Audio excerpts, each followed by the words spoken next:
this.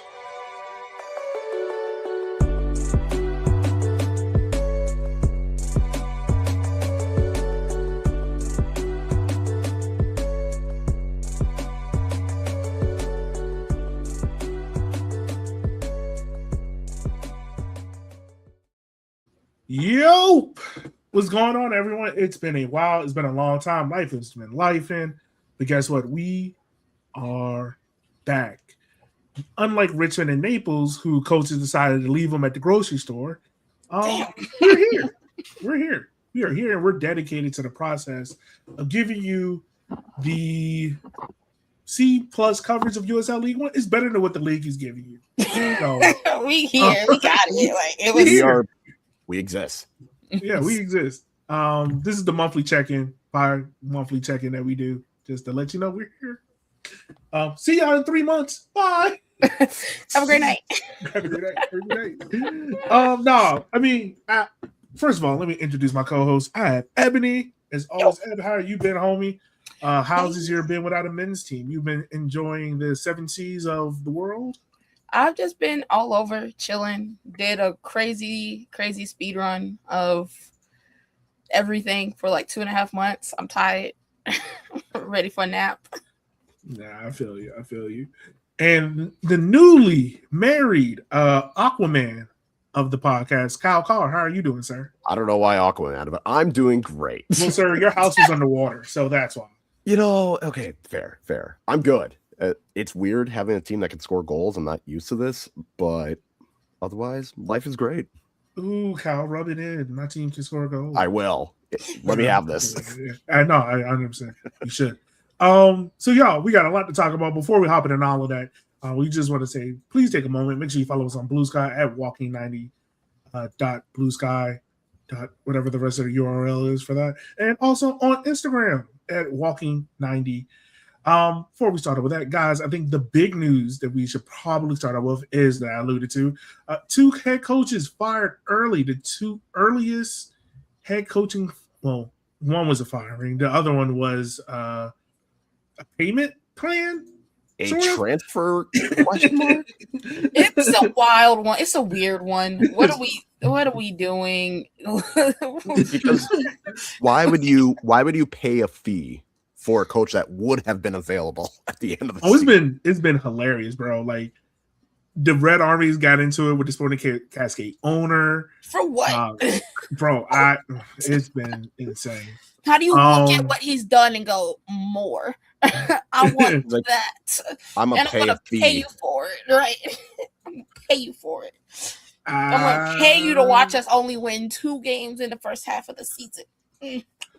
Hey, all I would say is it wasn't smart. Hey man, look, if you like it, I love it. Just make sure that check clear. I was gonna say it hits the account on time. That's it. There you go. So Darren Sawatsky has left his post at the Richmond Kickers. He decides to leave to go to Sporting Cascade to start that project up there. Sporting Cascade reportedly has paid a 6-figure fee for it, meaning that Richmond did not have to pay his wages anymore, did not have to pay to cut his contract early. They get a payment for it. Darren goes back to the Pacific Northwest, starts a new club up there, and if you watch the morning kick around interview that he did, he decided to go take the project, one, because his good friend, rest in peace, John Callis, passed away, but then also because the owners were quote-unquote ambitious and willing to spend. I mean, I will keep my mouth closed because if I don't, my question is, what you've seen what he's bought into Richmond and what he produced in Richmond and what he let go from Richmond, and you saw those 3 components, and which part of it did you go, he's killing the game, let me go poach him? Because sure, he bought some talent in, but he didn't do anything with it, and then he let go of the talent that he couldn't develop. So that was like your whole academy. I will. Kyle, you go.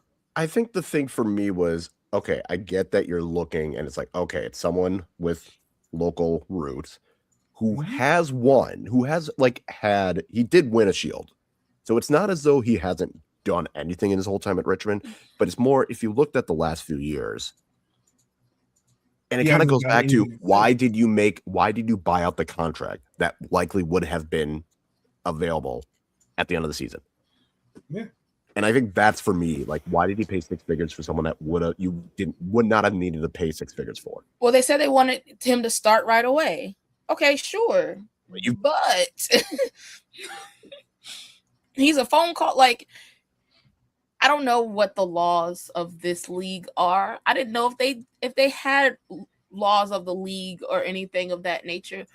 But I'm sure Richmond's not doing anything for the rest of the year. You could have easily been like, oh, I'm going to finish my contract here and then go over. But I'm also going to make sure that I'm working with that front office to build something so that when I hit the ground, when the wheels touch down in the Cascadians, in the Pacific Northwest, I have 4 players that I'm ready to sign right now. Yeah. I don't think, well, one, from Richmond's side of things, they didn't want to do that. Like, Richmond was like, look, if you're going to leave, leave. Like, we're not going to do this. You stand and we're keeping it secret.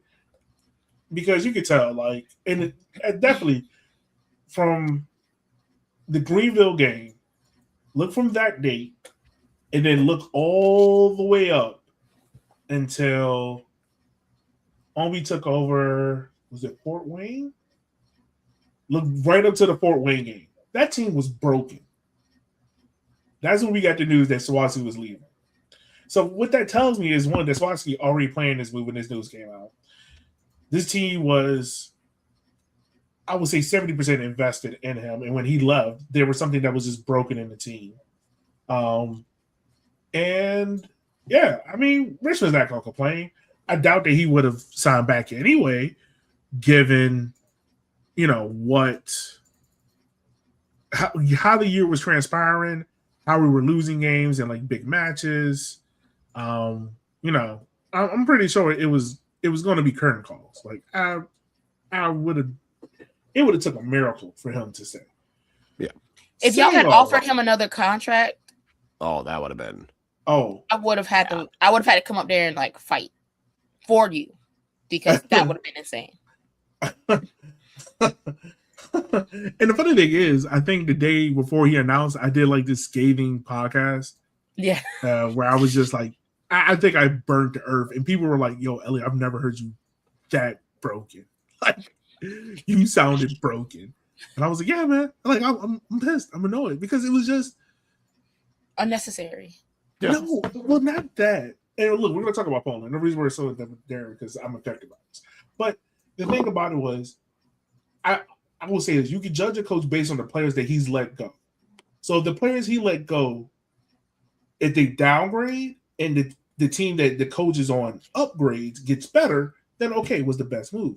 But Darren has to, like, over the years, let his best players go and held on to this dire sore idea of how he wanted to play, how he wanted to build his team. And it just wasn't working. Look at Neil Villiers. Look at Matt Bentley. Look at Jonathan Belanger. Like, guys that he's let go that have gotten better. Thrive, Jalen Chrysler. Like, it's just mind-boggling the amount of guys talent he has let go. And you don't think that doesn't hurt recruiting? Like, yeah, you can lie and say that, you know, Richmond can't pay top wages. Okay, fine, whatever. But if you are so hell-bent on building a culture that you have to go to the bottom of the barrel to get talent, that says something about how you're building your culture. But that's all I'm going to say about that. In other news, Matt Poland has left his spot at FC Naples. I'm not going to lie, it caught me off guard because of the fact of I would have thought that, you know, he would have stuck around a little bit more. But apparently they wanted to change things up in Naples. Results haven't been going well or in the direction they wanted it to, and they changed it up. That one's a little odd, I will say, mainly because it wasn't like it's not all bad like you still had teams below you. And this what your second season? Yeah. But they were going on such a massive skid. Like, and this was 2 years of going on that skid. It was like, looks it was bad. Like May to now, it looks bad. Like I can admit that. But I think it caught us all off guard because you would have looked at Naples and been like, okay, they can flip it. Like how much they did last year. Like they hit that wall, they'll flip it, they'll get back. I guess they just got to a point where they can never get out that wall. I mean, that Portland too. Oh, but well, no, I think it was more of like how they played. It was one of those where it's like, okay, you would expect they're a bunker down counter team. They're not going to allow a lot of goals. And then early in the season, I was like, oh no, they do have guys that are putting out, like they had an attacking like team early in the season. And then it just seemed like that just completely disappeared in May. And then also I was like, oh, okay. So there was always this like kind of downward spiral, but it didn't seem that bad because at the beginning of the season, it was like, okay, maybe they're not as defensive and counterattacking, but they have these attacking players. Chris Garcia was doing really, really well. And I was like, okay, cool. And then it just like ended. And then obviously like, yeah, maybe part ways with the coach. I think the funniest thing is when a sponsor of the team is like, this is a bad decision. And we're like, oh yeah, that was wild. That was funny though. That was like, I was like, #influence. Like that's crazy. Well, then it's like, oh, you're messing up the money, dog. Well, they're not gonna fire the players. So the first logical person to fire is the coach. I mean, I can see like I think that Portland game where they were up 2-1 and then lost 3-2 was kind of like the catalyst of like everything kind of like snowballing, and that was the end of it. You could tell that's kind of where he like lost it all, which was in the middle of their skid. So like they had just played a tough game against Charlotte, still a stupid game because it was like 1-1, 2-2, 3-2. It was just a mess. That was, if you wanted to show somebody the league, that's the game for it. Yeah. So and it's not like a bad roster. It's not like they had like a bad. It's like they have talented players, but it just seems like nothing has worked. And I think they've like lost their last I think they've lost at least 5 in a row in the league. Oh, it's more than that, baby. I don't know how many more. It's Richmond level bad. 1, 2, 3, 4, 5, 6, 7. Oh. And that's I skipped the USL Cup ones because then it would be 9. Yeah, no, it's been a bad. Like I understand it. I do. I wonder if he bounces back. I think we'll talk about that later. It might. I think he could.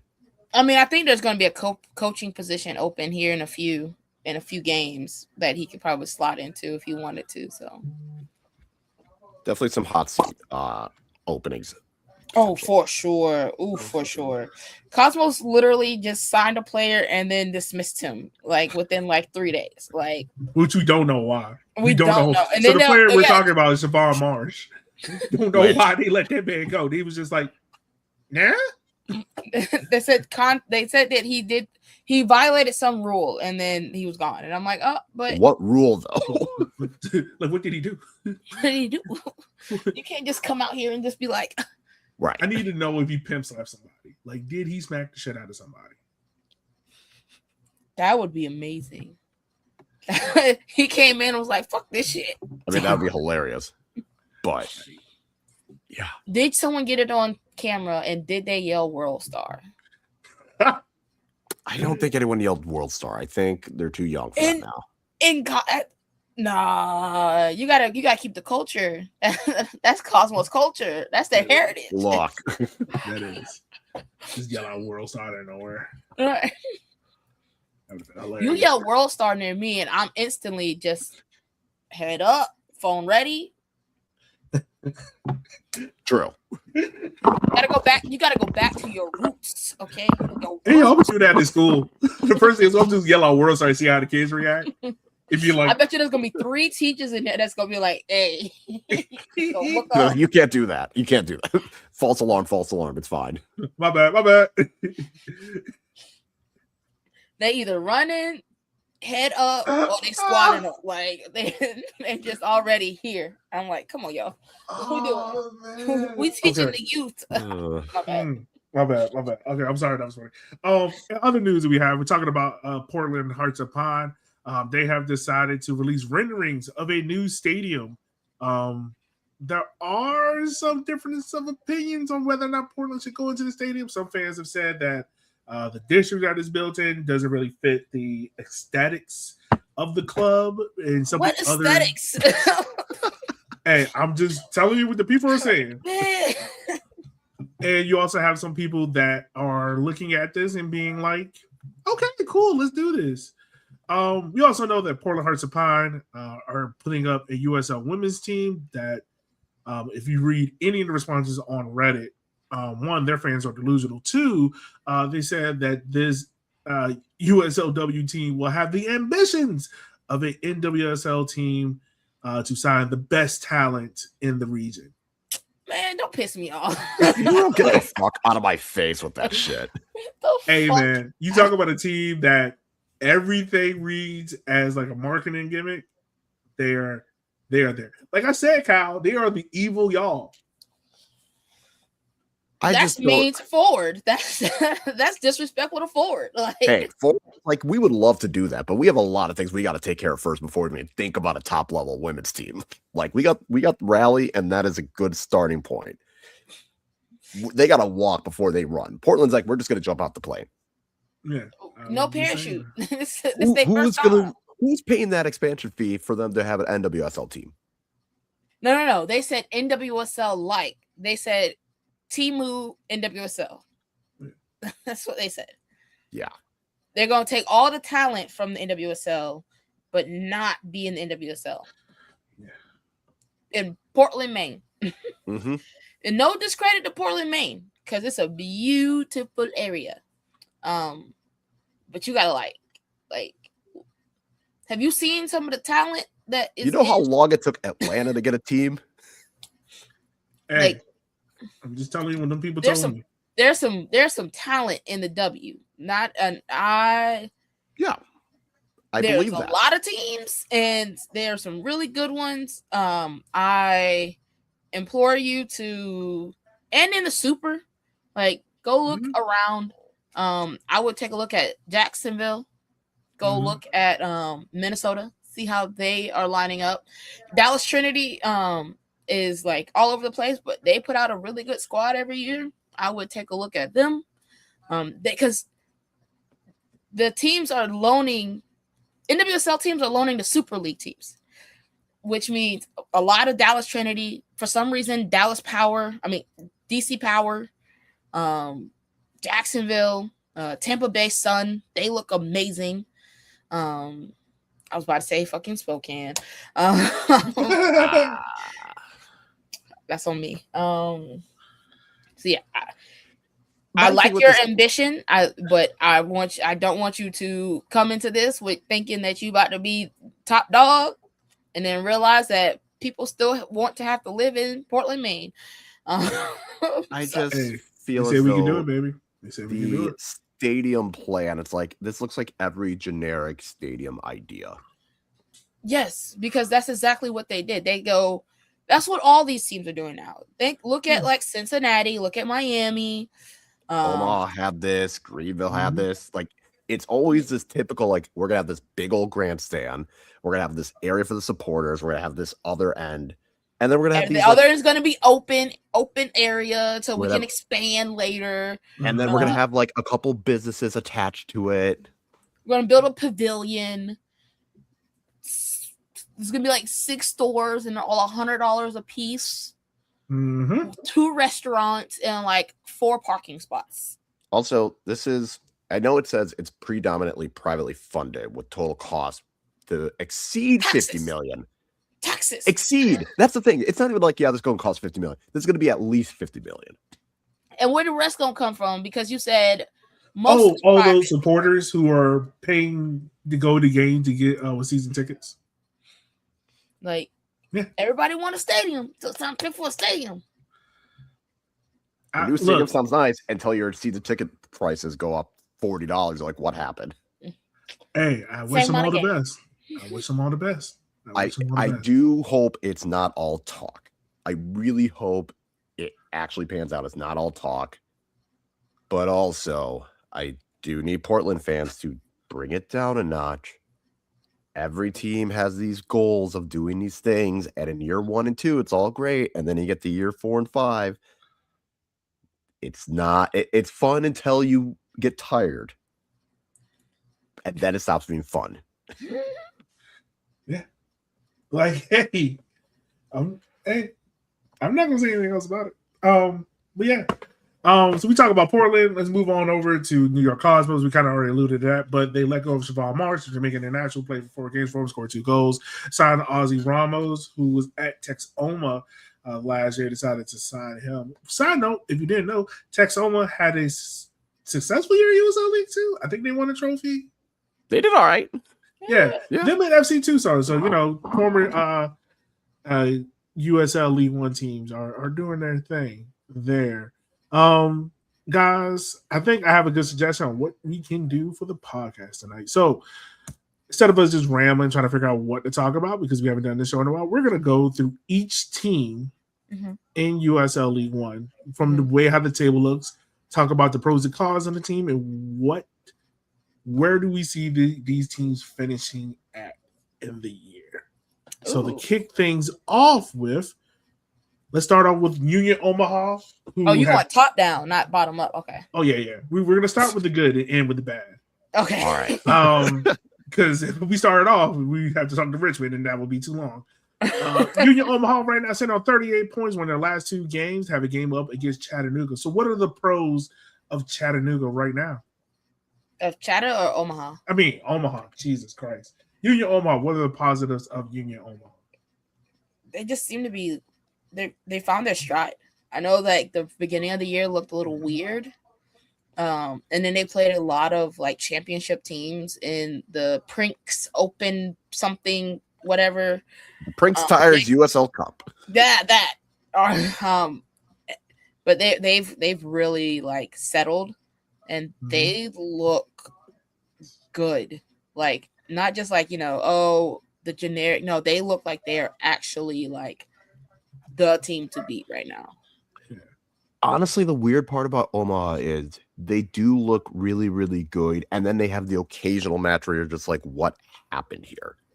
Yeah. I feel beatable at certain moments. Yeah, this is not like your typical Omaha's running away with this and it doesn't look like anyone's going to catch them. It's kind of like they have a good stretch and then they draw 2-2 to Westchester. And you're just like, make them hold possession for like 16 minutes. And then you're just kind of like, something's not right there. Mm-hmm. Or it's like, okay, they're doing fine, and then they nearly let it slip against Portland. Like it's just one of those words. Like they have a stretch, they're finding ways to win, but it also does feel like this is easily a home playoff team and a Shield contender. But I wonder, come playoff time, if those weird random games where it's like they lost to Sarasota 2-0, and it's like, what was this? Like it's just like they have results like that where it's just like, I don't understand. Against Madison in the USL Cup, Madison had nothing to play for. Omaha had a chance to move on, and it turns into this chaotic game that ends with the Madison win at the death. It's like, I don't understand what's going on with them. They play like they want to play raise my rent ball, but they already in the penthouse. So then they feel like they got to go down 16 floors just to feel like they like. They're in the gated community. They're like, you know what? Let's put another gate up. Why? Right. What are we doing? Right. So we covered the positives, bro. We covered the positives and negatives of Union Omaha. Where do we think they finished the year off at? First or second? I don't think they dropped below second. Okay. I'll say second. The schedule is it gets a lot easier for them in the next month. Like they got Chattanooga on the road, but then they got Richmond at home, Sarasota at home, Naples on the road, Cosmos at home, then a big game home against Charlotte. They go to Corpus Christi. Like August and September could be a really good month for them. Yeah.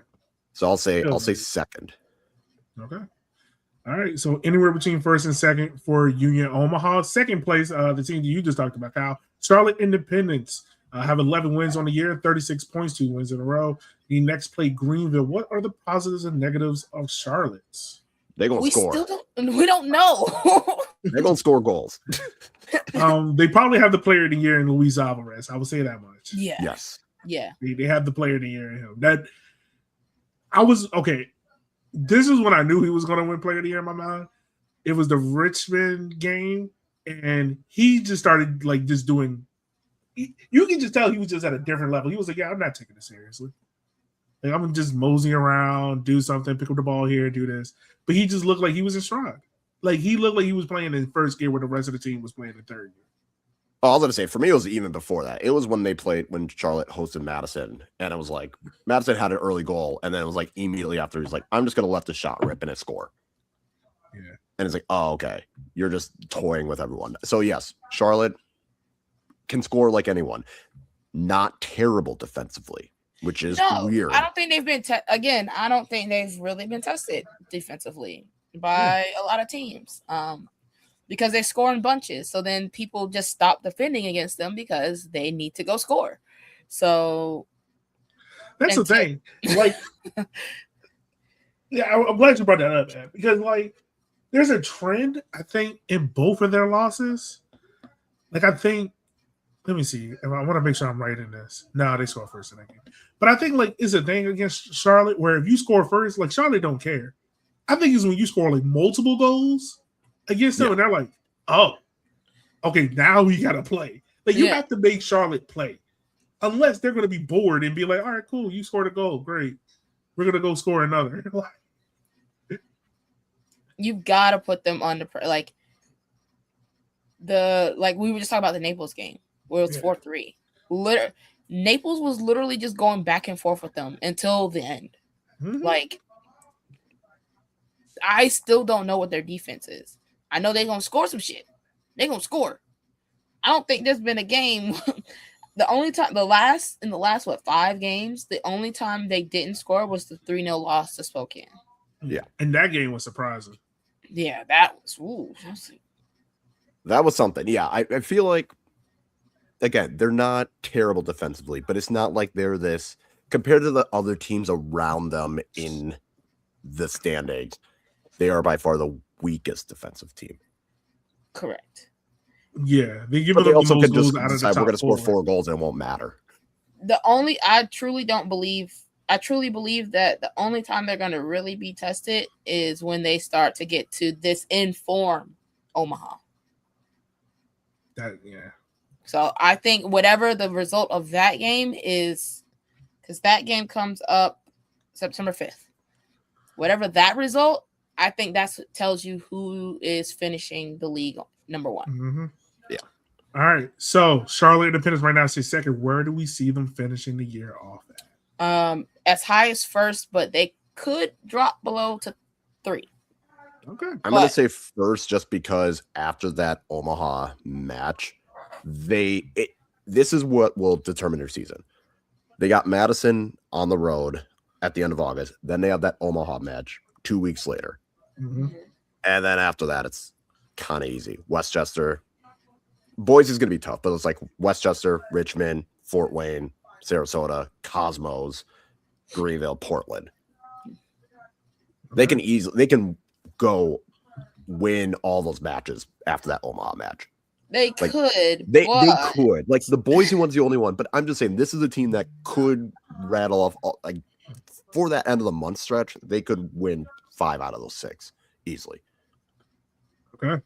All right. Next up is Kyle's Mingos. Florida Madison, 17 games played, 11 wins, 35 points on a current 5-game winning streak. With AC Boise up next.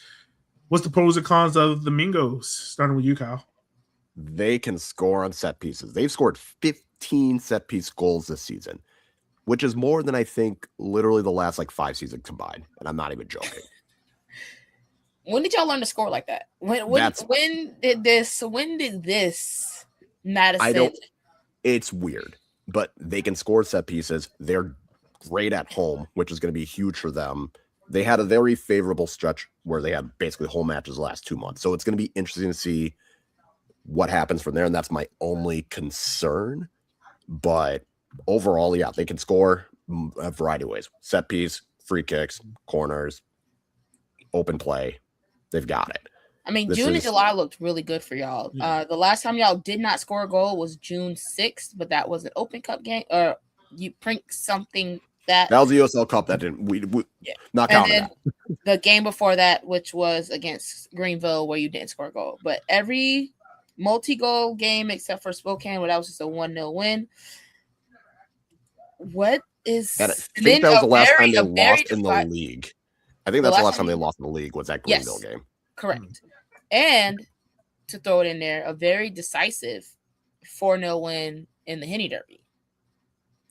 Yeah. I remember you texting us and saying, "What happens if we tie?" I said, "Don't tie." And they did not. No, it wasn't. You don't have to ask those questions if you just fucking win. So True. win. Yeah. Or just have a team that decided to walk and fight with the ref since the 10th minute of the game. But there's that. Yeah, as well. I mean, that was also. But yeah, so the pros is they seem to be able to score in a variety of ways. My only concern is the road form was a little patchy. Granted, a lot of that was early in the season, but the schedule is going to get a little bit harder. They're going to have to go on the road a little bit more. Oh, those were all home games? What the fuck? A lot of those were home games besides remember, they had so many on the road. Oh, yeah, because you can't play soccer new up turf. north in March. March. They put in new turf, so they didn't have their first league home game until like May. Yeah. So I do wonder, that's my only concern is, are they going to be able to replicate on the road as well? Yeah. I just realized God dang. All right. But yeah. So at least you end at home, but still, your schedule doesn't get easier. No, I'm realistic about that. I'm not getting carried away. Like, it's been good that they're winning the games they're supposed to win. Yeah, for real. It is. So Mingos right now said third. Where do we see them finish in the year off? They could win the Shield. Like, it's not out of the realm. Like, with the games in hand, if they do well, but I'm going to put them at third. Yeah, don't do that to yourself. I would say their ceiling is third and their low is 6th. Well, okay, hold on now. That's a little extreme. I'm saying ceiling first, floor fourth, home playoff team. Okay. All right. Sitting at fourth is One Knox. 18 games played, 10 wins, 33 wins. Currently on a 3-game losing streak, but they have Sarasota coming up. Guys, not the get back game. Okay. Where do we see Sarasota? I mean, not Sarasota. One Knox. With positives and negatives. Where do you sit? They can defend. Well, okay. These 3 games, if you take out these 3 games, this was still a very good defensive team. Okay. Like, they have the pieces. They're still very cohesive. They're still a solid unit. I concern myself with late game finishing. It's either you're giving up the late goal or you're scoring garbage time because they've already like dog walked you, which is wild because that wasn't the case 3 games ago. Right. You were doing some very solid things. Like, you beat Spokane 4-0 in June. I will say this. If One Knox is on, they're up there with Sean. When One Knox is off, they look like Chattanooga. Yeah. Yeah. Like when they get scored, when they're hot, it's right there. But when they're not, it becomes like, yo, we gotta we gotta hunker in. And that's no disrespect to Chattanooga, because I think Chattanooga's a good defensive team. But it's like you're almost you're playing this dual-edged sword with One Knox, where you're asking the offense or the attack to be so hot every single moment to carry the rest of the team. They are spectacularly unspectacular. Yeah. I think that's all statement. all those stats, like you look at the stats, you look at everything, and you're like, this does not look like a team that is among the top. And then you watch them play, and you're like, but there's something. They're extremely average. Yeah. Yeah. I can agree with it. Looking at stats, they are extremely average, and that feels very mean, but it describes them so well to be like, you sit right in the middle of like playing well at home and away. You kind of do what you need to do, but like sometimes you don't put that extra, you don't give that extra 15%. You know, and it's weird because they have the third best goal differential because the and that was before these 3 losses. They probably were closer to first, but it just feels weird. The other thing too, I would say about One Knox is like they might be right on the outside of that bubble of the top 3, right? They're the closest team to it. If there's any team I can see being like a top 2 seed out of the rest of the league, it's them. But the thing that I pull hesitation on is just, can their offense become hot enough again to get them in those positions and stay hot like how it was last year? Yeah. You know. But all right. Where do we see One Knox finishing the year off at? Right now it's at 4th. Their ceiling is 5th. And so you have them going down. Whoa. Mm-hmm. Okay. And their floor is 8th. I'd say their ceiling is 3rd. I would agree, floor is 8th. Okay. But I feel like they're probably going to be closer in that like 4 or 5 range. Okay. All right. So you said my ceiling was right. I think their ceiling is 3rd, but I think their ceiling is 3rd. I figure it's going to be 4th, 5th. Their ceiling being 5th is wild.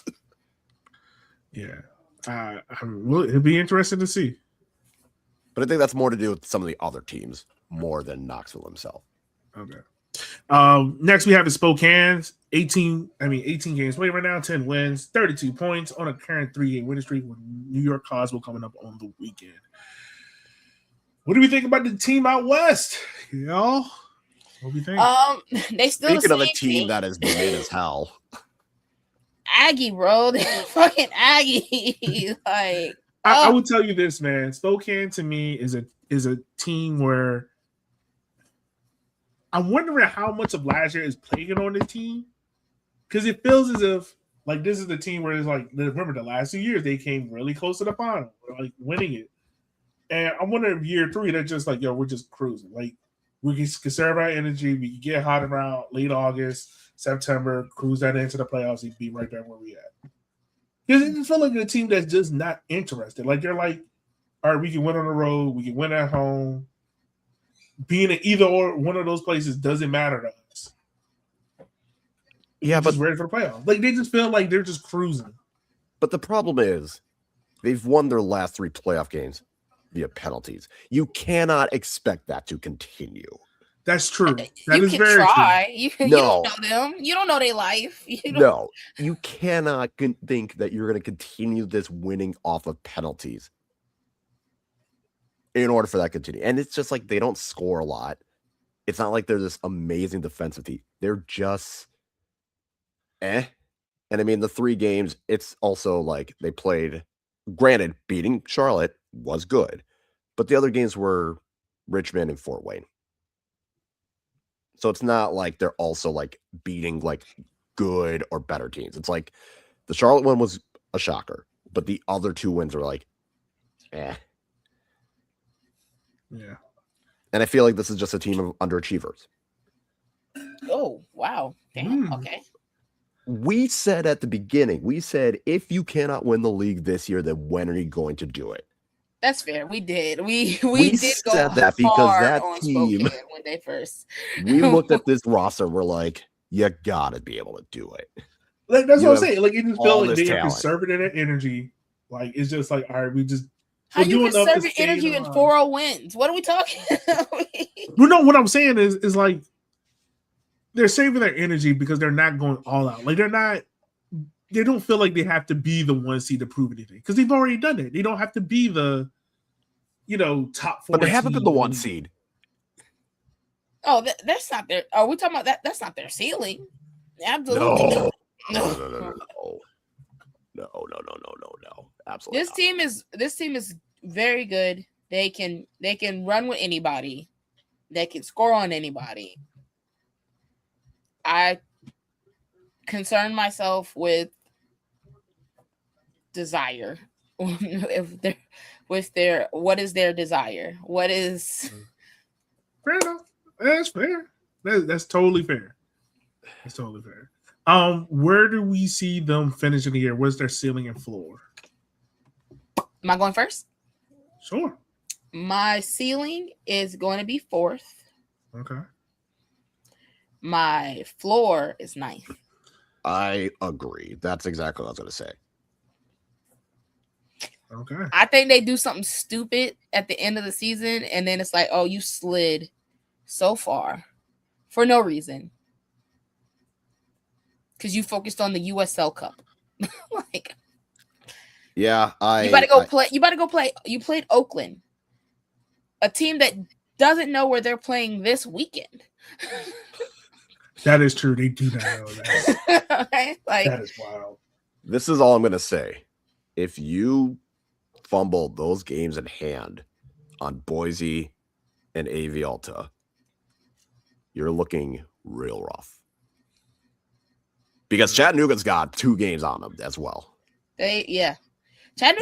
How the fuck is Chattanooga at 16? Oh, they did just cancel like 2 games. They had to cancel a game. Their schedule, USL schedule stupid. But yeah, I'm going to say ceiling for Spokane. It's funny how they can cancel games but not do it against Richmond.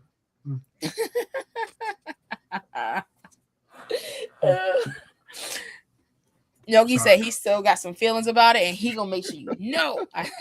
Honestly, that's fair because that's so stupid. Why would you move the game to? I don't know. Yeah. All right. So we move on. Spokane. We go up, stay up there in the Pacific Northwest. We go to AC Boise. 20 games played so far, 9 wins, 31 points. They have Fort Madison coming up next. This is the team that I'm not gonna lie, I predicted to be in the top 2. Doesn't look like it right now, but I will say this: they are probably one of the stronger newbies in the league right now. So I can agree with that 1,000%. Sure. I think they are the strongest of the new teams. Well, yeah, not a high bar, but yeah. It's not, but still. I will say this: they've consistently been in the top 8. Where Fort Wayne started off and then started hot and then cold off. Corpus Christi is like a TV dinner meal at this point. Like they're lukewarm no matter how hot you make it. And they drew against them. Yeah. I'm saying this and we lost against all these teams, but I just want to say I was right about Boise, in which everyone's gassing up. Like, I don't know. I feel like this is another Lexington or last, like. No, because they're not in last place. So I'm just saying. I said they're a team that everyone's going to gas up, and I think we're getting carried away. I was right. Okay. I don't think you were right. For a team that everyone felt very like, there were people saying top 3, and I didn't think it was top 3. Now, I did not expect the teams in the top 3 to be. I expected one of those top 3 teams to be in the top 3. But again, it goes back to Spokane. For how much talent you have, it should be better. Yeah. And everything in the stats also, like, their stats are a little bit more promising because it's like they're 3rd. I think they're like 7th in goals per match, which isn't terrible. but they're 10th in goals conceded per match. They're one of the better possession teams. Like they unlike Knoxville and Spokane, at least stat wise, like, okay, I think they're better than the stats are showing. Okay, fair enough. Next thing we have is the podcast favorite. Wait, what's our ceiling and floor? Oh, my fault. What's the ceiling and floor on them? What do we have? Ceiling 4th, floor 8th. I think they're a playoff Don't team. piss me off. Okay. They're a playoff team. I was gonna say the same thing. I was like, don't piss me off. Don't do that to me. All right. I like how we've got them in 8th, but the floor for Spokane is 9th. At least Boise looks like they can win games. All right. Look, Boise. Look, playing in Boise is not going to be easy. I will give them. Those fans are showing out. That makes a difference. Yeah, that's true. It is good. Is a good atmosphere up there for them for sure. Next thing we have coming up, the podcast favorite, the team to help Richmond break their skin. Thank you, AV Ulta. Ugh, fucking aggravating times 3. Ugh. You want to know what pisses me off the most about AV Alta? Is that they can do it. They don't.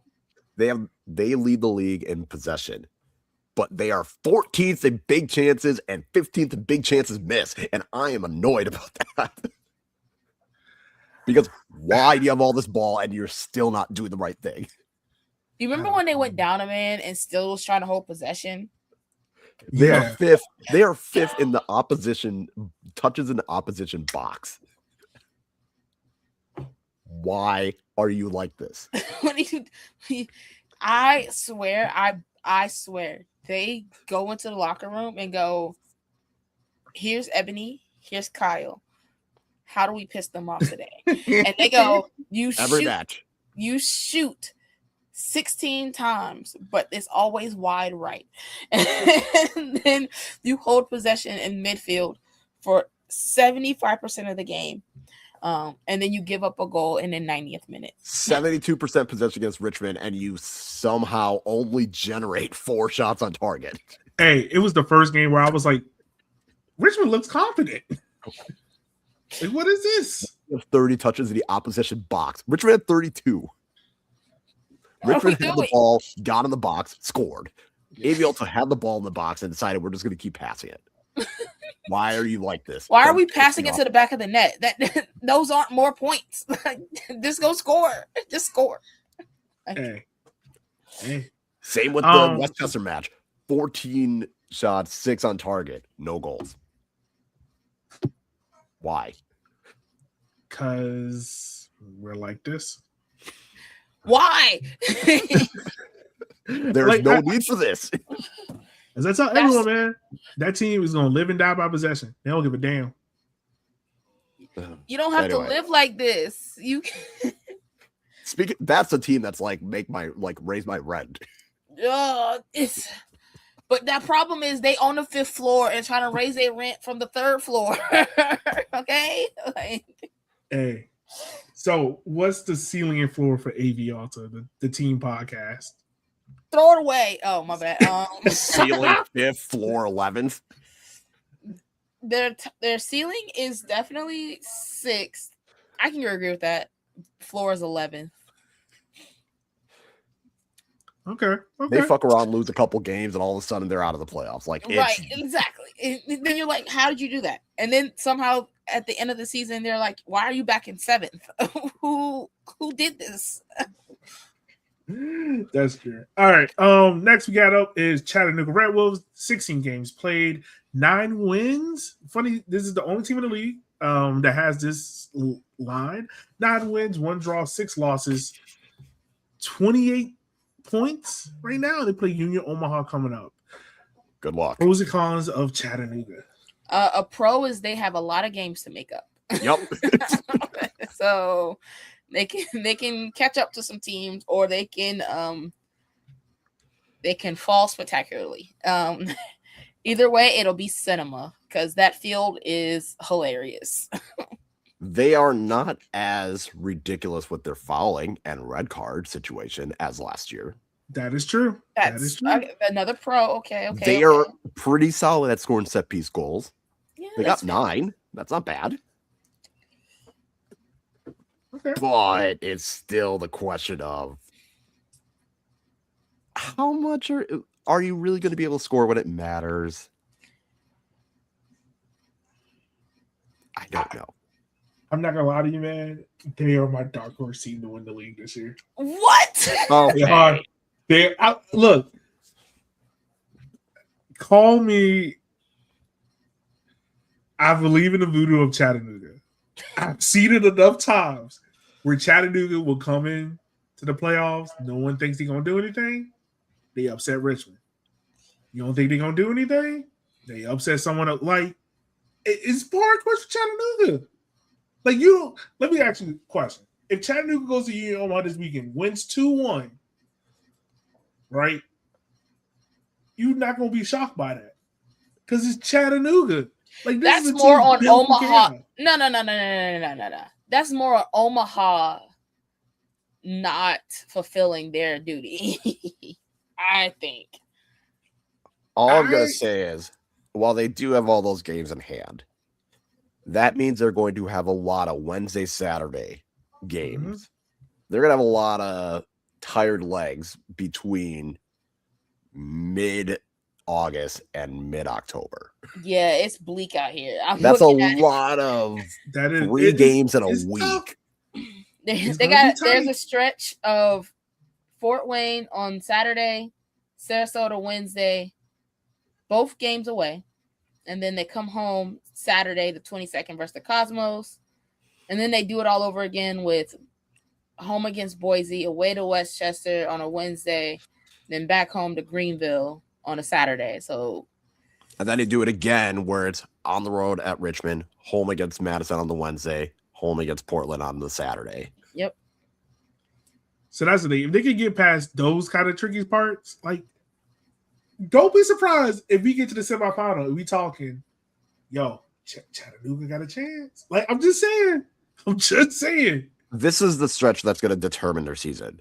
Saturday, October 3rd, home against Corpus Christi. Mm-hmm. Oh, yeah, I saw that one. On the road, and then on the road Wednesday at Knoxville, and then on the road that Saturday to Spokane. Oh, wait, no, there's like 10 days in between. Never mind. They'll be fine at that point.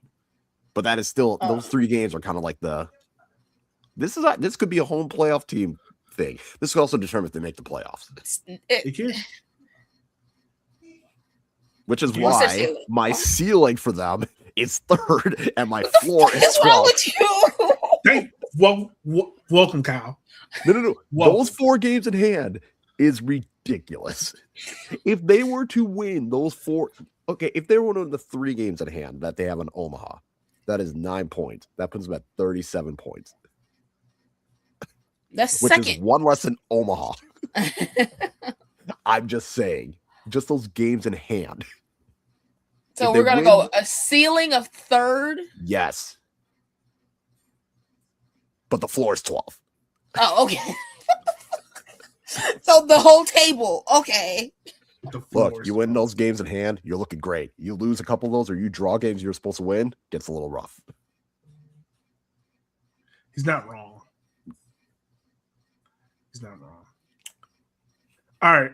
Next we have up is Fort Wayne. 18 games played, 7 wins on the year, 27 points, 2 losses in a row, and they play AV Alta. So the winner of that game is the piss me off derby. Yeah. is going to be in the playoff spot. What do we expect out of them, y'all?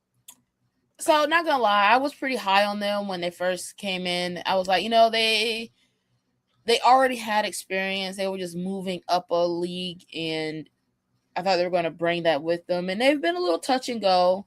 They did get that new stadium bounce, and then it kind of like quickly went away. I worry about, do they have the midfield to like truly change a game? They are defensively a lot better than I expected. That's fair, but they're not who they passing it to. Who? Oh, I agree. I'm just saying yeah. that defensively, I thought the issue was going to be their attack might be solid, but their defense was going to let them down. And it's not even they have the most clean sheets. I'm pretty sure they've allowed the second fewest goals. So defensively, they're much better than I expected. I do worry about that midfield and attack, and if they're going to be able to show up when needed, because you can only rely on your defense so much. And that's my concern. They have But given they're up second fewest goals. But No, I didn't think mean to cut you off. they're a team that you can't just look past or overlook. Yeah. I will say this. They're the only team that I say that they truly need a home game to have any kind of hope of making it to the final. Like, they need to get a home game. And that means being a top four, which I don't see. Yeah, that's not their No. ceiling. Yeah. Their ceiling's like 6. I was going to say 7 since I have their ceiling at 7. Yeah. And then their floor at 13. 11. Yeah. No, 11. Yeah. Oh, I had to look at who was down there in 13. Yeah, Yeah, you're right. 11. 11. 11's fair. Yeah. All right. That's on Fort Wayne. Next we have is Corpus Christi. 19 games played, 5 wins. Our first negative goal differential at -5, but 23 points. They have resurfaced from the dead because we were very concerned about this team. Still a little concerned about the attendance and whatnot. But pros and cons of Corpus Christi. Way to Why dig kind of yourself out of the hole. crispy? I don't know. It felt like an appropriate name. Look, as bad as it was, they've gotten themselves out of the absolute shit show that was there. And I will give them props. I mean, they were They the did. team that everyone's looking like, are they going to be worse than OCB? You're not wrong. They were legitimate concerns about that. Like, when are they going to win a game? It got to the point where I was like, oh, God, formats is hosting Corpus Christi. Watch them get their first win. Honestly, I will tell you this. You want to know how bad that Corpus Christi team was? When they beat Richmond 1-0, that was the moment that, like, everyone who was like borderline daring, keep daring, was like, yo, we're done. Yeah. That was the game. That broke everyone. Everyone was just broken. Can you really count out an Iman Zayed? No, Yeah. but at that moment, we were. At that moment, we were like, And it wasn't even the fact that they were Shout losing. out to It Captain was, for keeping that thread going until he won a game. I'm just saying, it was also like, it was looking bad too. It wasn't even like they just weren't winning. It was the manner in which they were losing. Like, they lost 5-1 to Westchester. They had No, lost I'll never forget what was it? The the Portland 2-1 lost on the Sarasota road. that they blew the game and allowing Sarasota scores 2 goals in the last minute or whatever. Yeah. Oh, That one. yeah. And we were like, yeah. bro, I just feel bad for him. Like, I feel bad. That was why I was like, oh, I don't know about this team. Like, and I credit don't to know. Zion. Like, he got something fixed in him. He got Mm. something fixed in him. Yeah. Like, he did. But- Credit to him. Yeah, this These is not a late playoff games, team. I'm looking back at their record and like some of these games, and like, damn, y'all can't hold a lead for shit. Can't hold a tie for shit. Like 90+1, 90+3, 90+8. What are we doing? And that is why the ceiling is 9th.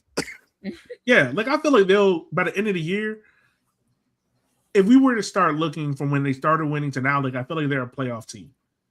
But Sure. I feel like the start of the year is going to hold them back. Because you're assuming they can win enough while also hoping the likes of like Chattanooga and Fort Wayne and AVL to all fall off the earth, which I don't see all of them happening. Yeah. Ceiling I 9. just think it was just, I think it's just too much to overcome given what is also around them, if that makes sense. Yeah. Yeah. Ceiling 9, floor 16. Why? You're not even gonna give them a chance at ceiling 8. No. That's crazy. I'll put the ceiling at 10th. The ceiling is 10th? Yes. This is not. I mean, my fault. The floor is 10th. The ceiling for them is 9th. No, the floor could easily be. They go back to the beginning of the season. They fall all the way down to 16th. Ceiling 9th. Ceiling 8th. They could maybe like just miss the playoffs. They could also be in the wooden spoon conversation without realizing it. I don't think it's gonna be that bad. I You think it's gonna be that bad? I don't know. I got their floor at 14th. If this team would figure out how to play a full 90 minutes, yeah, that's the real. I'm like, yo, you just shut off at like the worst possible time. Like, you don't have to do this. Yeah, that's also true. All right. So we move to the media darlings. Portland Hurts upon sits at 11th place, 18 games played, 5 wins, 21 points on the year. Guys, what are the pros and cons of USL League One media darlings? are there any pros? The pro is I'm fine. Well, when they play Richmond, they play like prime FC Barcelona.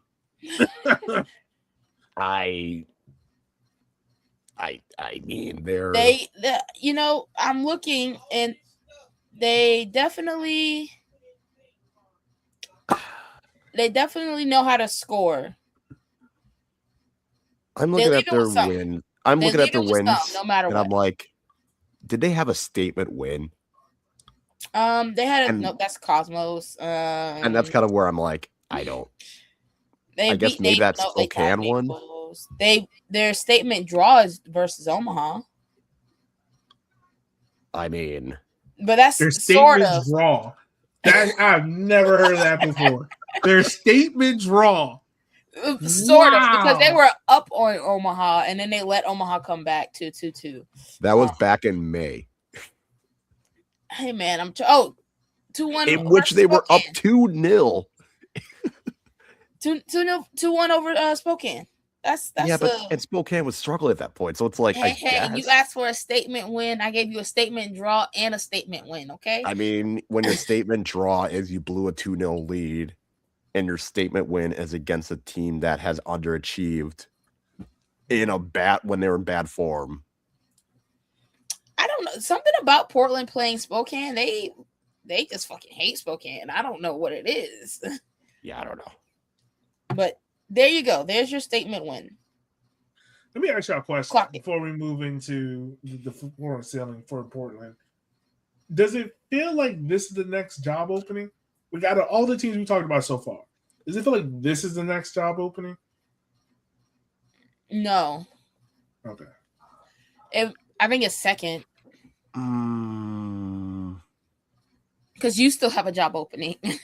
Well, no. What I mean is saying like Richmond's open, Naples is open, right? Their job's not going to get filled in a year. But I'm saying like the next team on the list who is going to open up their head coaching vacancy. I think it's Cosmos first, and then I think it's Portland. I honestly think Cosmos understand that this was not going to be a good year, and I feel like they understood that. Look at the roster. I feel like that was an understanding. Portland was supposed to be up there contending. So I'll say yes. Because I'm like looking at the other teams, it's like, I don't know.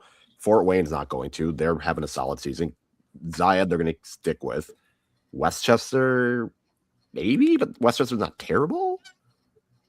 Greenville, Greenville's the only other one, but they just brought in a new coach. So I don't know if they'd want to leave after 1 year with him. It feels like Greenville is. When we start getting Greenville, I'll talk about Greenville, but Greenville, I don't put that on the coach. Right. So I'd say yes, actually. Okay. All right. Fair enough. All right. Floor and ceiling for this team. Where do we think they finish the year? I want to say I would say 8th. 8th. Yeah. Okay. I don't know about the floor. Floor 14th. Yeah. Yeah. Okay. Next we have is Westchester's soccer club, the Golden Apple. Right now who's calling them that? The Golden Apple? They call themselves that. Oh, okay. Sure. Did What's they going on? pick that nickname? Okay. They did. Okay. Fair credit to them. It sounds like they did. 19 games played, 5 wins.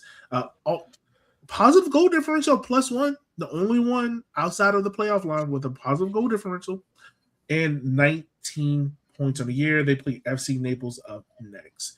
Pros and cons of them, y'all. What are we thinking? They beat their rival.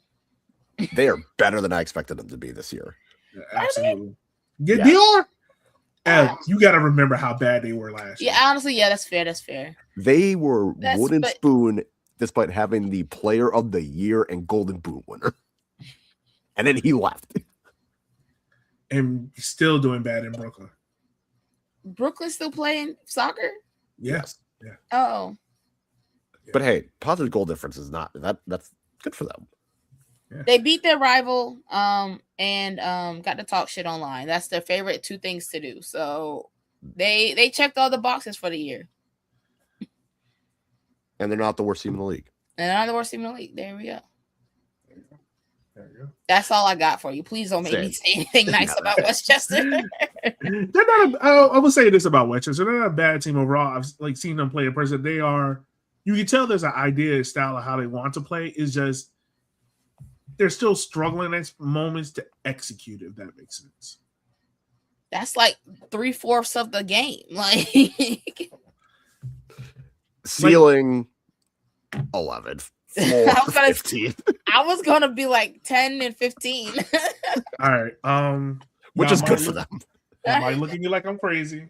What are you about to fucking do? You about to say 7? 8. Okay. I can see them picking up some dumb wins against some teams in those moments where it's like, oh, it's Westchester. Let's rotate. Let's rest. See them picking up some wins. It just slowly, like, don't be shocked when we come to. I see it. I don't agree, but I see it.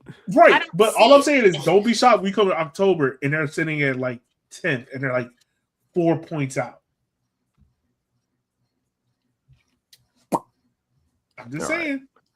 I'm just saying. I feel like Ebony's catching the vision. I'm not catching anything. I feel like Ebony's catching the vision. Greenville. All right. Greenville. All right. 13 play. We talk about Greenville Triumph. Sit right now in 17 games. Played 5 wins. -10 goal differential. 18 points. And they have Charlotte coming up. Shine. Let the hate flow. Shine. Before I'll let Ebony have her time. I'm gonna go quickly. This is why you don't invest in this many older players. Did they not learn from Ford Madison, Richmond in the past? We're like, investing in older players does not work. Richmond didn't learn from themselves, so don't access. So they didn't learn from other teams. Like when you go with an experienced team, like, yes, it's good to have a few of them, but that cannot be the core of your team. Like you cannot continue to throw Tyler Polak and Brandon Fricky and Evan Lee, and you can't. No. Keep doing it. Keep going. Keep doing it. I was right. Like, you gotta start pulling back. Remember when I was like, oh, they got younger because they signed like 2 young kids, and then everybody was like, Ebony, did you really look at the roster? And I was like, no. And then I did, and then I was like, fuck y'all. You added 2 22-year-olds, but then you also kept a 44-year-old and a 65-year-old on your back fucking line. I honestly think they are the last, outside of Keegan, they might be the last 4 from the 2019 season that are still playing in the league right now. That's not a good thing. Like, I can't think of anyone else who's still around from 2019.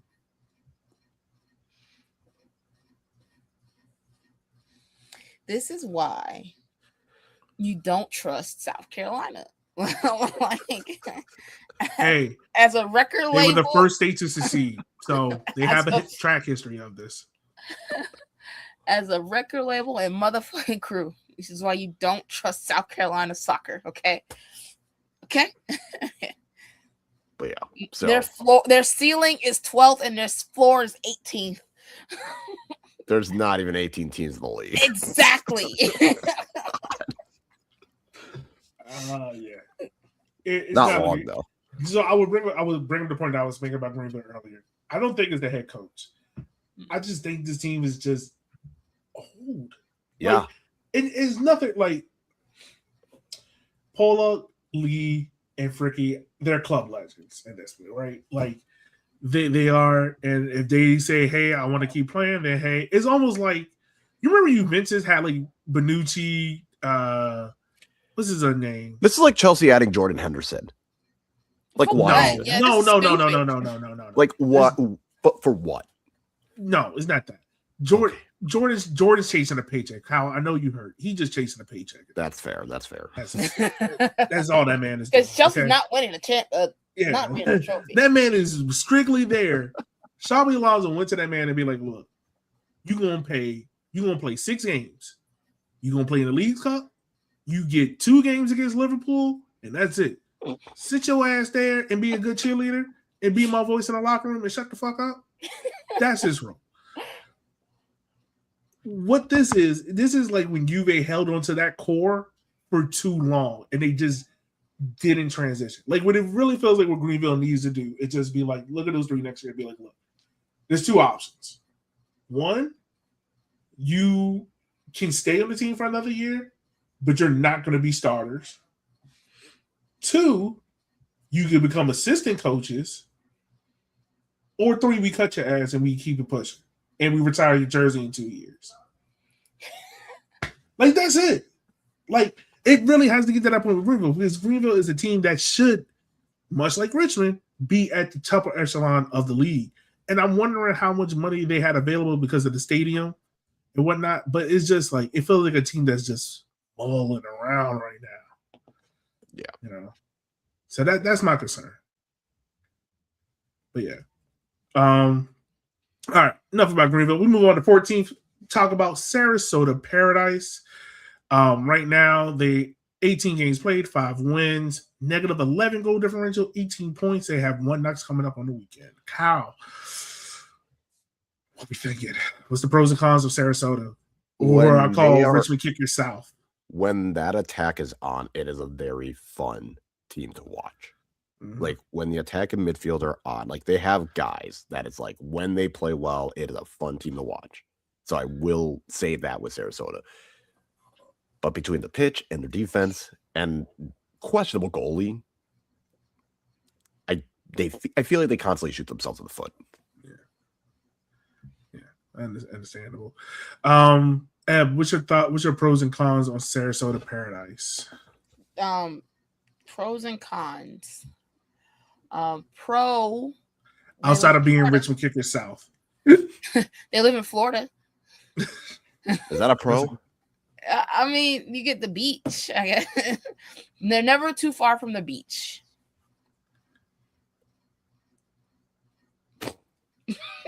That's the analysis we have for you folks.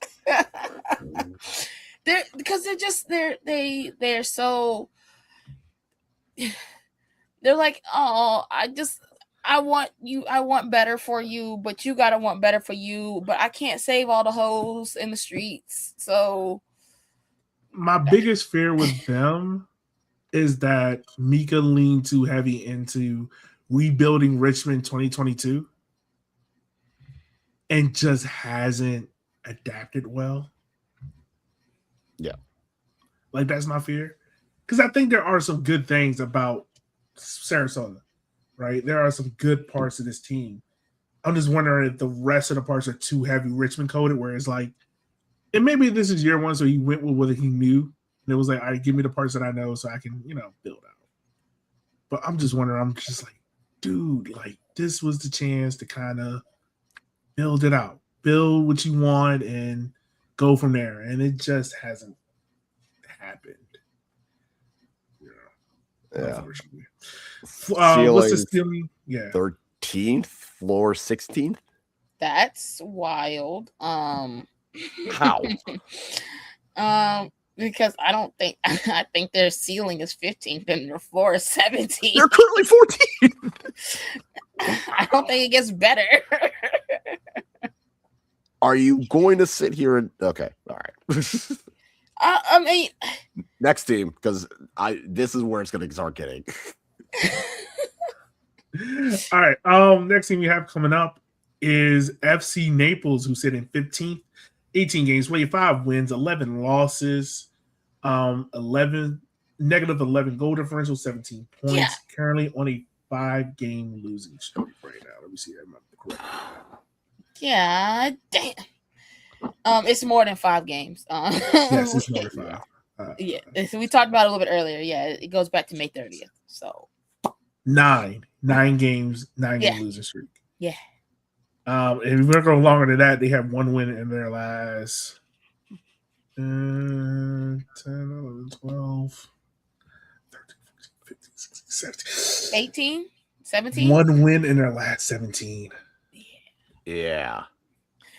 I don't know if there's I don't have any pros. Their ceiling is 16th and their floor is 17th. It don't get no. Their ceiling has to be 15 because I can't see them getting better. Their ceiling is 16th. Yeah, it don't get better. It gets worse. It gets a lot worse. Well, we're assuming that the next 2 teams actually, do something.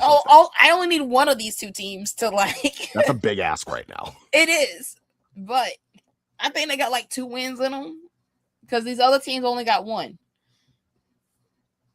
You gonna see. All right. Next up, we have Richmond Kickers. 18 games played, 4 wins, 19 negative goal differential, 15 points. Currently on a 1-game winning streak. They have New York Cosmos up next. Look, if you can't win this game, then I need you to win this game because this bleeds into my lore. I mean, this game is tomorrow and it's on CBS Golazo. Yeah, it's a historic. I'm pretty sure the league is rethinking this was that. a good idea to put on national television. It's a historic matchup. You haven't seen all the. It's got. It's historically awful. Yeah. First time the battle of meeting the wooden spoon. two of the oldest clubs in U.S. soccer history meeting for the first time, sitting in 15th and 16th in the league, and with a coach who hasn't returned yet from the milk store. Nah. There is pros to Richmond. They got rid of Darren. Yeah. That's about what I got for you. I mean, look, I would say this as the Richmond Kickers fan on the podcast. Listen to River City 93. You want to hear positives because you ain't gonna hear them here. I'm gonna be honest with you. I mean, look, it's not as bleak as what it feels as if. It feels like this team is starting to turn a corner. I just truly believe this team was broken when they got the announcement that Darren was leaving, and it took, and you don't have an experienced manager who's assistant head coach to help this team through that. So they're learning on the go. Everyone is. I will say this: the 3 signings that he has made have been arguably better than some of the players who were already there. So yeah, I think Wednesday is definitely a must-win. It's a big game, and then you kind of go from there. And I will say this: like the ceiling for this team is 14th. The floor is what the floor is now. You can't get any lower than this. So the floor is 17th. The ceiling is 14th. Well, to me, there's no difference between 16 and 17. 16 and 17, you're still shit. Right. But like, it is, you're not, and especially when it's like you're not dealing with money or anything, like league positions, then yeah, like you're still shit. Like, this is a team where I was even thinking, like, all right, this start of the year, like maybe this team can get 8th, right? And the way how things have played out, it's not going to look like that. And, I understand some people might say that I'm bitter about Darren leaving. I'm not bitter about him leaving. I'm just annoyed at the telling of the story because I don't think it's correct. But I'm not bitter. He told his truth the way he saw the truth. And I'm like, but the numbers don't lie. Men lie, women lie. Numbers don't. So only I'm going to say is this: when Sporting Cascade come to Richmond, that game will be toxic as fuck. oh yeah. I've sat next to to the Red Army during some wild games, and y'all yeah, that game's gonna be It's gonna be toxic. Like, don't put that game on CBS Sports. You're gonna have to mute the crowd. Like, I'm not even lying to you. I will be there. I want to be there for that game. It's gonna be toxic. I can tell you that much. Mm-hmm. All right. Last team we have New York Cosmos, 17 wins, 3 games won, 17 games played. My fault. -20 goal differential, 11 points on the year, sending 4 points behind Richmond, who they play on Wednesday. Guys, what are we thinking here? I'm thinking that the L train better be working. Oh my god! You got some good kids and you exist. I guess that's a positive. You have a really cool. I'm not even gonna lie like that. Fuck the Cosmos. Fuck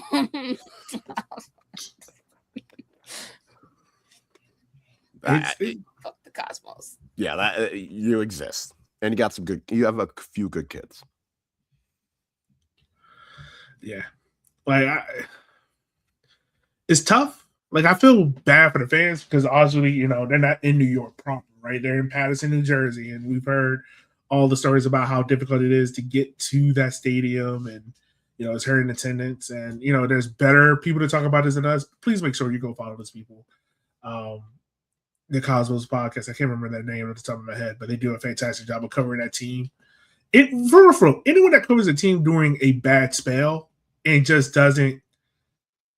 This is my pet peeve, and I'm saying I'm on a soapbox for me. This is not targeted at anyone, but I respect podcasters who, when their team is losing, they don't automatically go to, well, let's talk about Europa League. Let's talk about Europe. Let's talk about the World Cup, and just barely talk about their team.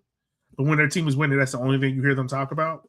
So I respect them a lot for that because they keep the content going regardless of how their team is playing, and I respect them for that. You know, but yeah, the ceiling for Cosmos, 15th. I was going to say 16th. Yeah, and the floor is the floor. Like, the floor is the floor. That's what it feels. The floor is the league that NoCo's U23 and Fuego are in. That is the floor. Yeah. And that's what it feels like. All right. So that's the league as we talk through his roundup there. I want to ask you this. As we talk about job openings, right? One, I guess we're already hinting at Portland maybe having a job opening at the end of the year. But what do we think will be the most sought after job? Like, what job gives you the most to work with? Right now we have Richmond. We believe there's going to be an opening in New York. We have FC Naples. We believe Portland. Any other jobs that might be opening up?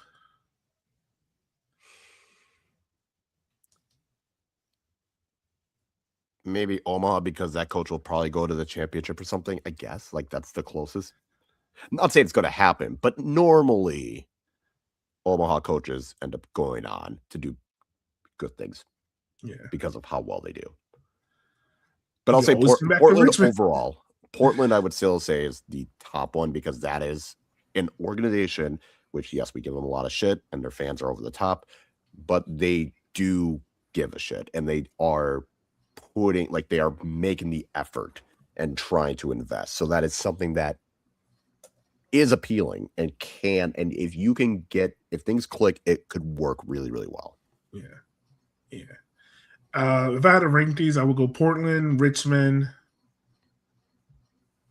Go Portland, Naples. Richmond, Cosmos, Naples. If Cosmos opens up, I'd put it. I feel like Naples is a tough one.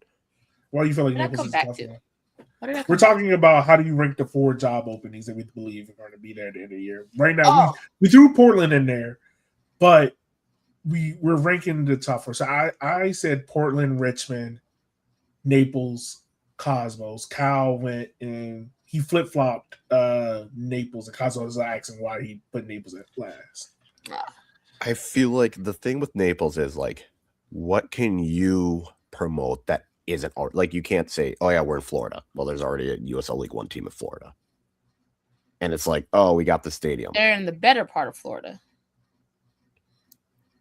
Eh. Yeah. And It Okay. honestly depends on what they're allowed to do with the roster change. Yeah. If you can go in and say, I want to change 60% of the roster by the time I reach year 2, and they go, sure, here's 75%, then that's the most appealing job. And I think you can absolutely get that in like a few of these places. But And I think that's the other part is like with Naples, it's kind of like, where is it going? And that's the thing, like, I don't know. is that next year you have Port St. Lucia coming in next year? I forgot about them. Also that, so Yeah. that makes it, that's another Florida team. Like, Are we It going to have gets- a Florida chapter of USL League Yeah. One? Seriously, yes. because you got Fort Lauderdale and you got Port St. Lucie. Okay, so they couldn't do it in California or Texas. So they're like, let's try it in Florida next. Well, they were trying in Texas, and Texoma didn't happen. And then Rodeo, we don't know what's going to happen. But I'm just saying, like, the Hey, things we that know where could- it is gonna happen because you know what? They're gonna bring them Bibles to that game. But it's just like kind of hard to like picture with Naples. It's like, okay, you can't say you're Florida because there's going to be 3 other Florida teams. There doesn't like your own spot, like the sponsors are pissed off at the club. So like it just feels like it's a very bad situation that I don't see getting better. Yeah. While with Cosmos, it's like it's still the Cosmos. Like nowhere to go but up. Cosmos and Richmond feel like 2 clean slates. Yeah. Like you can go in there and mold it to however you want to do. The drawbacks is how much financial freedom you have, and it's automatically a job where it's going to be pressure. Like, okay, let me take that back. It's not going to be pressure on you to win. Richmond and Naples Richmond and Cosmos are 2 teams where it's a clean slate you go in there and do, and you have the ability to build long term because the pressure isn't going to be on you to win now. Naples and Portland is they're more financially stable, right? The drawback is there's going to be fan pressure on you to win automatically. What you think? Yeah. It's- I think the clean slate is huge. Yeah. I think getting the clean slate is something that you can try and show. Like Portland, you have the infrastructure and the ownership that is willing to take the steps that are Yeah. needed. Because I don't think Portland is. You're not. Portland's more like you just got to retool. Yeah, It- you're it not is not a blowing up the whole rebuild to roster say. in Portland. Okay. So there's less flexibility in the roster to mold it to what you want to. Yeah. Right. Naples is kind of the same way, where I don't think you're gonna have that ability to be like, yo, clean slated, blow it up, because of who they got there is another retooling, but the pressure on you is to win, right? Portland might be top 6, Naples might be top 4, but the pressure is on you. Whereas versus you go Richmond, Cosmos, the pressure is get this team back into the top 10, get this team back into the top 8, but it's a clean slate and you are allowed the budget. Like every team, like Portland might have a budget of 450K, right? Yeah. Richmond might have a budget of 250K. It just depends on you and as a manager. Like, all right, that 450, I might be able to get 3 starters. But in Richmond, that 250 is I'm rebuilding I'm buying in 8 guys. You get what I'm saying? Okay. I Yeah. missed the first team when you said Naples, and I was like, that doesn't make any sense. I heard a different team, and I was like, that's not, I heard something wrong there. Okay. I did. So never mind. I retract my confused face. There we go. I did it though. But also the Richmond and Cosmos job is absolutely yes, 1 and 2, however you flip it, because like you said, that's a complete rebuild. You just got to Assuming money. Portland doesn't open up. I don't think Portland opens before Cosmos, so I wouldn't want to go to Naples purely because I couldn't do it. Like, there's just so much happening in that club that nothing makes sense. So then you're just like, why do I have to deal with the not making sense part? So I wouldn't want to do it. There we go. because I don't have to do that, and I don't have to live like that. If somebody wants to be the one to save them, and it's not me, but I wish them success. Yeah. Yeah, I mean, it's interesting. It gives you a lot to think about, honestly. Because if you're, I think the kind of manager that goes to Portland or to Naples is someone who's more established, right? Like, I don't need to take the risk on my job. Like, I'm not looking to build this here. I'm looking to put this in my resume, get them up, and then move on. Not you calling them the LeBron to 76ers. Okay. I mean, hey. And then you look at Richmond and Naples, I probably see a younger manager, right? Someone who's there, like, we're looking to build for the long term, right? We're, both Richmond and Naples, both Richmond and Cosmos are 2 to 3 year projects. And that feels long at USL League One. Portland and Naples feels like. To be fair, though, also that's what Spokane's been doing for 3 years. So. Well, they have proof of concept. They actually been winning. Portland and Naples feels like 6 months to a year.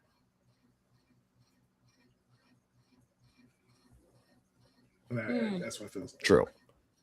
Like, it just feels like those two teams, the leash is a lot shorter. Like, you got 6 months to prove yourselves, and then, all right, what have you done for us lately? Where Richmond is like, if you tell Richmond fans, like, all right, your first year head coach got you to 10th place.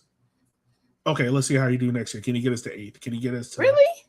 Yeah. I mean, that's fair because I've seen what it looks like at the bottom. So, and this is the thing. Like, this is a team who was still supporting Darren, even last year. Like, they were still like, I would say there were maybe like 40% of the fans still supported Darren. Like, they were like, let's give him another chance to see how he do in his last year.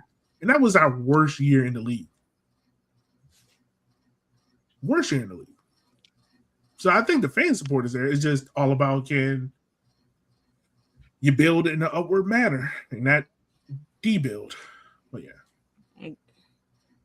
yeah, that's all the teams in League One, all the job openings. Anything else, guys, that I might have left out? They're going to try video support during the USL Cup. Man, this Temu version of VAR, get the fuck out of here. What the fuck is this? Couldn't afford a car, so he named his daughter Alexis as VAR system. What the fuck is this? Like, what are we doing? It's going to be trialed. And they're using it for goals versus no goal, penalty versus no penalty, direct red card, and mistaken identity. That's a VAR, but cheaper because you fucking cheap. You know what? There's no video match official, though. Because it's like the football. It's like what SEC uses it or something. I don't know. Yeah. So stupid. That's just the dumb. Just get VAR. Get VAR. But I also understand that some of these stadiums can't. Yeah, I was gonna say can't. It's not equipped for VAR. Look, I'm not a fan. I'm not against VAR or anything like that. But I'm a fan of, like, I'm at this point now where just bringing the challenge system and give each team a challenge one half. And if they get it right, you get a second crack at it. And if not, you lose your challenge. Like, that's where I'm at with it. Like, just do that. We out here about the flag on the play. What are we doing? Yeah, like, just throw the challenge flag if you think the goal doesn't, if something happened, and call it a day. This is gonna be a shit show. Yep.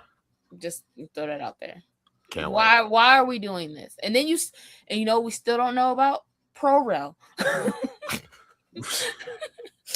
Yeah. Have a good night. Because that's everyone's pipe dream. You Keep trying So to tell y'all, funny. pro rel ain't saving the hood, but white people Pro refuse to rel is listen to me. not saving the hood. I swear. about to put that shit on a t-shirt. We should. With all that being said, folks, we just want to say thank you for taking the time out of your day for listening to our show, because without you, we couldn't do this. We wouldn't want to do this. So thank you so much for listening to us. It's been a while. Trust me. It's not because we did not want to do these shows. It's because life is life in, and we're back, though. That's all that matters. We're here to give you the best of League One. We'll be back shortly. But in the meantime, be easy, be safe, be nice to somebody. Oh. And we'll holler at you guys next time. Peace.